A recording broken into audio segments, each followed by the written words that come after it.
கர்த்தருடைய நாமத்திற்கு மகிமை உண்டாகட்டும்.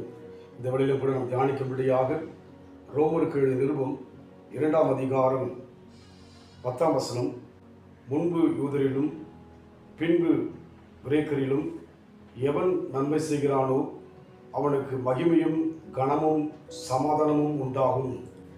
மகிமையும் கனமும் சமாதானமும் உண்டாகும்.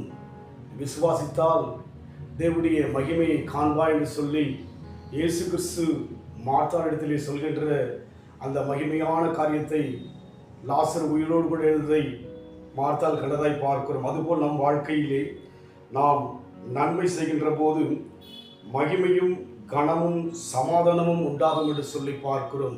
உண்மையாகவே ஆண்டவராய் இயேசு கிறிஸ்து வாழ்ந்த காலங்களிலே நன்மை செய்கிறவராகவே சுற்றி திரிந்தார் என்று சொல்லி பார்க்கிறோம். நன்மையான எந்த ஈவும் பூரணமான எந்த வரமும் பிதாவாகிய ஜோதியின் பிதாவாகிய தேவனுக்கு வருவதாக சொல்லப்படுகிறது.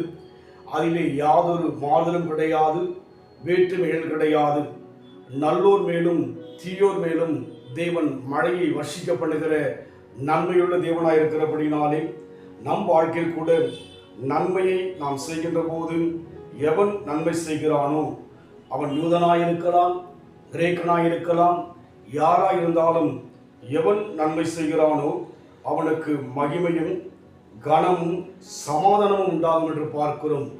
ஆம், நம் வாழ்க்கையிலே சமாதானம் மிக அவசியமாக இருக்கிறது. தேவன் சமாதான பிரபுவாய் இருக்கிறார்.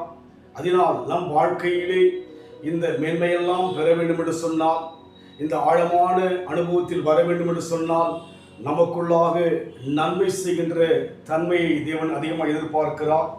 யூதனாயிருந்தாலும் கிரேக்கனாயிருந்தாலும் யாராயிருந்தாலும் நன்மை செய்யவே தேவன் அழைத்திருக்கிறார். அதன் மூலமாக தேவ மகிமையை பார்க்க முடியும், அதன் மூலமாக கனத்தை பார்க்க முடியும், அதன் மூலமாக சமாதானத்தை பார்க்க முடியும். சிறியவனை பொழுதில் எடுத்து எளியவனை குப்பைந்து உயர்த்தி ராஜாக்களோடும் பிரபுக்களோடும் உட்கார்கின்ற கனத்தை தேவன் கொடுக்க இன்றைக்கு ஆயத்தமுள்ளவராய் இருக்கிறார். அதனால் நமக்குள்ளாக நன்மை கடந்து போக நம்மை கொடுப்போம்.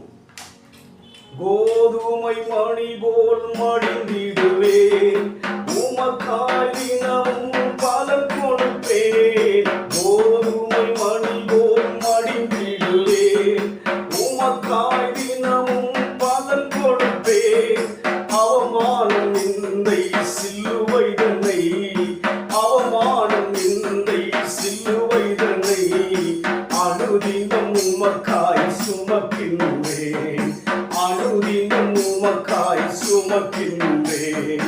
உமக்காகத்தானே ஐயா நான் உயிர் வாழ்கிறேன் ஐயா, இந்த உடலும் உள்ளம் எல்லாம் அந்த உமக்காகத்தானே ஐயா. கோதுமை மணி போல் மடிந்திடுவேன். ஆண்டவருக்காக நன்மை செய்கின்ற ஒரு தன்மையுள்ள மக்களாய் இருக்கும்போது தேவன் நமக்கு மகிமையும் கனத்தையும் சமாதானத்தையும் கொடுக்கிறார். அன்பின் ஆண்டவரே, எங்கள் வாழ்வு முழுமையாக எங்கள் வாழ்ந்த காலமெல்லாம் நன்மை செய்தது போல நாங்களும் எங்கள் வாழ்நாளெல்லாம் நன்மை செய்யும்படியாக தேவன் அனுகிரகம் செய்யும், ஆசீர்வதியும். இயேசுவின் நாமத்தில் பிதாவே, ஆமென். கர்த்தர் ஆசீர்வதிப்பாராக.